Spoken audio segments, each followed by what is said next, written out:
দিনদার, ইমানদার, ফরহেজগার, মুত্তাকি, সালিহিন, তথ্য প্রযুক্তির মধ্য দিয়ে দূর দূরান্ত থেকে যারা শুনছেন, পর্দার অন্তরাল থেকে আমার শ্রদ্ধেয় সম্মানিত মা ও বোনেরা, সকলের প্রতি আমি আবারও বরকতান ইসলামী সম্ভাষণ পেশ করছি। আসসালামু আলাইকুম ওয়া রাহমাতুল্লাহি ওয়া বারাকাতুহু। আপনারা কেমন আছেন?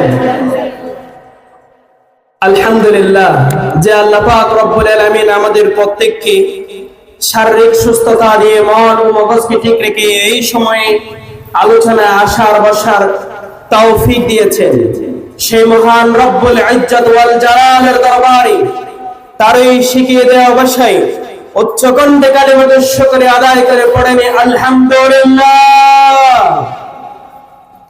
সাদরাতে বিশ্বনবী, বিশ্বনেতা মুহাম্মদুর রাসূলুল্লাহ সাল্লাল্লাহু আলাইহি ওয়াসাল্লামের দরবারে লক্ষ কোটি দরুদ সালাম প্রেরণ করি। আমি আমার সংক্ষিপ্ত সময়ের মধ্যে দুই একটি কথা বলার জন্য ইচ্ছা করেছি। বিশেষত একটু আগে আমাকে যেহেতু কয়েকটা বিষয়ে কথা বলার জন্য অনুরোধ করা হয়েছে, I will try to the best. This is topic. আমি এই বিষয়ে কথা বলার জন্য চিন্তা করেছি। ইনশাআল্লাহ অল্প সময়ের ভিতরে কথাগুলো আপনাদের মাঝে উপস্থাপন করার চেষ্টা করব। বিষয়টা হচ্ছে, যেহেতু এটি আমাদের গ্রাম, এখানে সবচেয়ে যেটা সমস্যা, সন্তান সন্ততি মা বাবার প্রতি কি অধিকার, কি হক রাখবে, আবার মা বাবার প্রতি সন্তানের কি দায়িত্ব কর্তব্য আছে, এই বিষয়টা আমরা খুব ভুলে যাই। আরো বিষয় হচ্ছে, আমরা বাহিরে আলেম উলামা বা অন্যান্য জায়গায় আমরা খুব নিজেকে সম্মানী বা মর্যাদাবান আমরা দেখাই। আমরা নামাজি, ইমানদার, রোজাদার আমরা সাজি।